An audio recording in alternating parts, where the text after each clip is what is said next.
Selamat pagi dan salam sejahtera untuk kita semua. Perkenalkan, nama saya Esa Cornelius dari Geofisika 2017. Pada video kali ini, saya akan mengerjakan tugas ujian akhir semester mata kuliah metodologi penelitian. Dosen pengampunya yaitu Dr. Andes Yoga Saputra, SSI, MSI.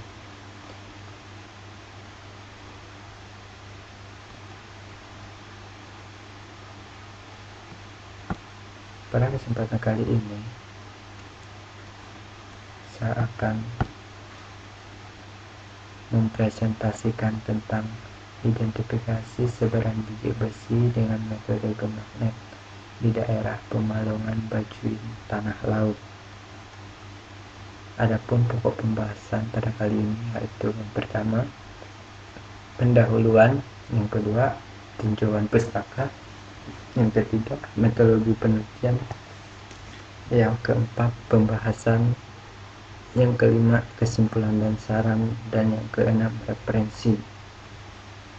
Di dalam pendahuluan ada latar belakang. Indonesia adalah salah satu negara yang kaya akan sumber daya mineral, minyak, dan gas bumi. Sektor pertambangan di Indonesia merupakan salah satu sektor yang menjadi andalan pemerintah dalam menghasilkan devisa negara.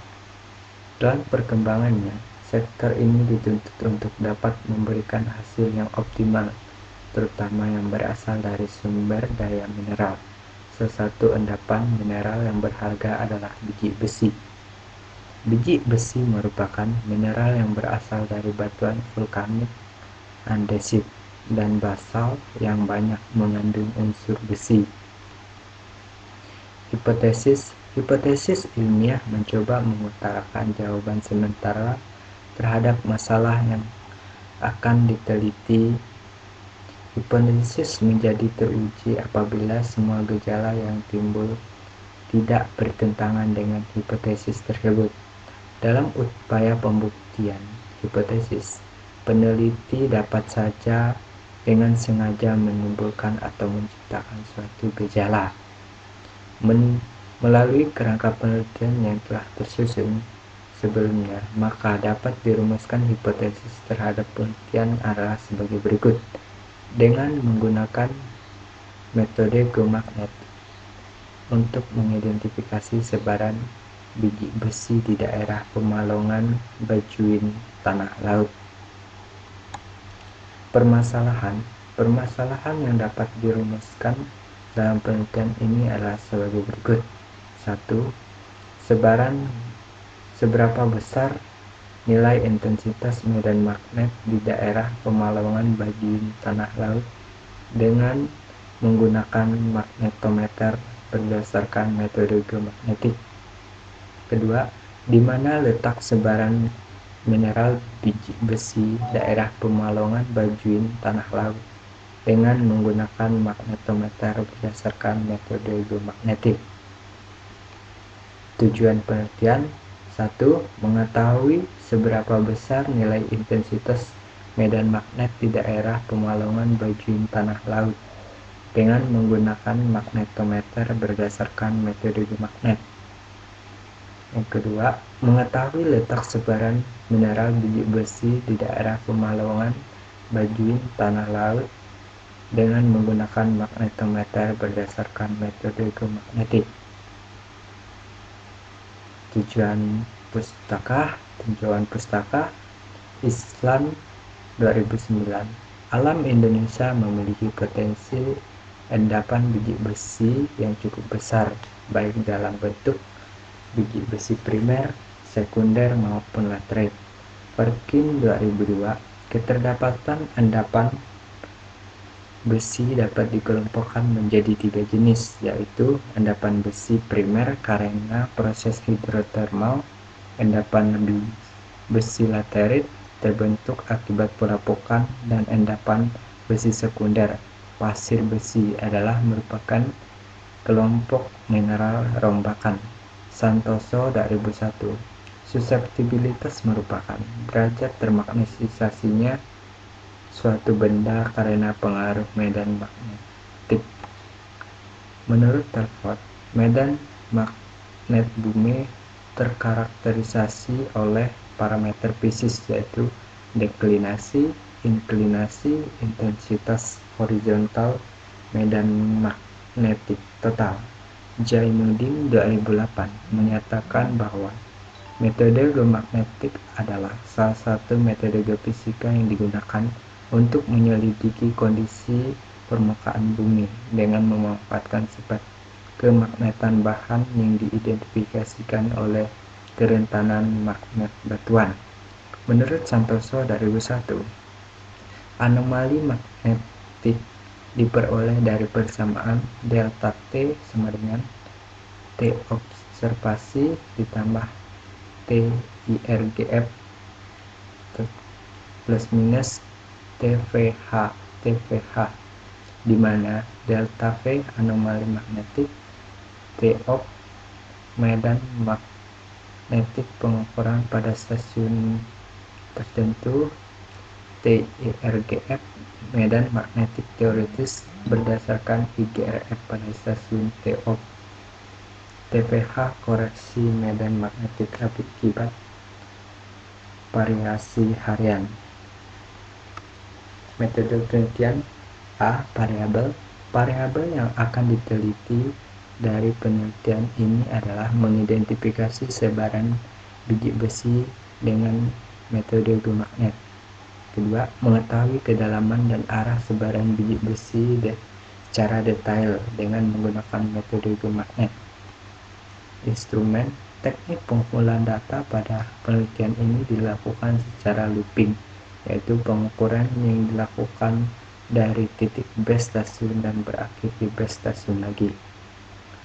Lintasan pengambilan data dari arah selatan utara sebanyak 2 lintasan dan arah barat timur sebanyak 5 lintasan. Lintasan 1 sampai 2 panjangnya kurang lebih 700 meter dengan jarak antar lintasan kurang lebih 210 meter. Sedangkan lintasan 1 sampai 5 panjangnya kurang lebih 210 meter dengan jarak antar lintasan kurang lebih 175 meter. Metodologi penelitian. Metodologi yang digunakan untuk menganalisis data pada penelitian ini adalah metode geomagnet. Metode geomagnet merupakan metode pengolahan data potensial untuk memperoleh gambaran bawah permukaan bumi berdasarkan karakteristik magnetiknya. Metode geomagnetik memanfaatkan sifat kemagnetan bumi sehingga didapat kontur yang menggambarkan distribusi susceptibility batuan di bawah permukaan pada arah horizontal. Waktu penelitian dilakukan selama 1 tahun dari awal proses penelitian, mulai dari tahap pra-observasi, penyusunan desain penelitian, pengumpulan data, pengurusan surat menyurat penelitian, dan konsultasi hasil pembahasan penelitian secara keseluruhan. Flowchart penelitian. Ini ada flowchart penelitian, ada nomor, kegiatan, bulan atau tahun 2020 sampai 2021. Bulannya dari bulan Juni sampai Mei, sudah 1 tahun. Yang pertama, studi pustaka dimulai dari bulan Juni dan Juli. Penulisan proposal riset pada bulan Agustus. Pengadaan alat dan bahan pada bulan September. Setting rancangan eksperimen bulan September dan Oktober. Pengambilan data eksperimen pada bulan November dan Desember. Pengolahan dan analisis data interpretasi data eksperimen pada bulan Januari dan Februari. Penulisan laporan pembahasan dan kesimpulan pada Maret-April, dan publikasi dan seminasi itu pada bulan Mei. Alat dan bahan yang digunakan dalam penelitian ini adalah seperangkat magnetometer geotron G5 proton GPS, Global Positioning System, meteran laptop atau komputer yang dilengkapi perangkat lunak Surfer 10, Microsoft Excel, Mac 2 DC, dan McAfee Restudive, alat dokumentasi, peta geologi, dan peta topografi. Alat dan bahan di atas didapat dari laboratorium kampus yang menyediakan semua alat dan bahan tersebut. Cara untuk mendapatkan atau mengadakan alat dan bahan tersebut adalah dengan penyewaan dengan asisten laboratorium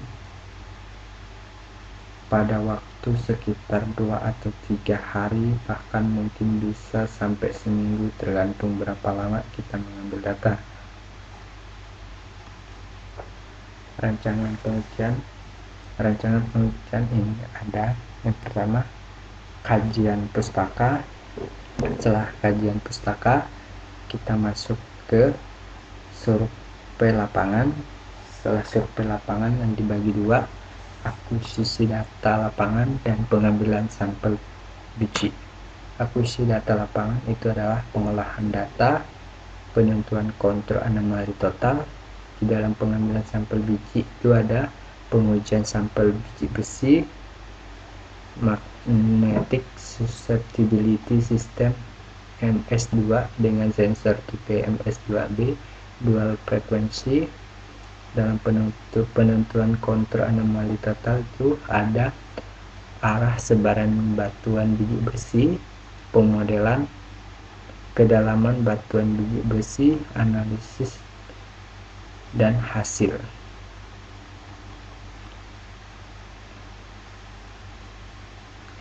Pengambilan data eksperimen. Data yang diambil dalam penelitian ini adalah data mengenai nilai susceptibilitas batuan untuk memisahkan batuan yang mengandung sifat kemagnetan dan yang tidak mengandung sifat kemagnetan. Ini ada tabel 1, susceptibilitas magnet dalam beberapa batuan, dan tabel 2, susceptibilitas magnet dalam beberapa mineral. Ini ada dalam batuan dan dalam mineral. Ini tipe-tipe mineral, dan yang sebelah kiri itu adalah tipe-tipe batuan dengan nilai susceptibilitas yang berbeda-beda. Umpama dari tipe batuan dolomit yaitu 0,0 sampai 0,9, dan dalam tipe mineral grafit 0,1. Pengolahan data pengukuran di lapangan selanjutnya diolah mengikuti langkah berikut. Hasil pengukuran lapangan dikoreksi dengan data medan magnetik untuk bumi IRGF International Magnetic Reference Gauge. Selanjutnya, setelah melakukan koreksi dengan medan bumi IRGF, kita akan melakukan koreksi dengan data variasi magnetik harian. Setelah dilakukan koreksi data variasi harian, selanjutnya kita membuat kontur pada anomali magnetik total menggunakan software Surfer. Setelah selesai melakukan anomali magnetik menggunakan software Surfer, kita melakukan sketching pada peta anomali medan magnetik total untuk membuat model medan magnetnya. Setelah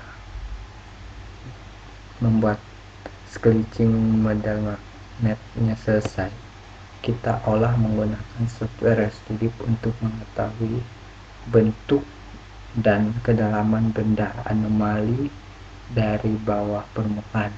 Dari software Restudive ini kita mengetahui bahwa di bawah anomali itu terdapat beberapa lapisan bumi yang ada di dalam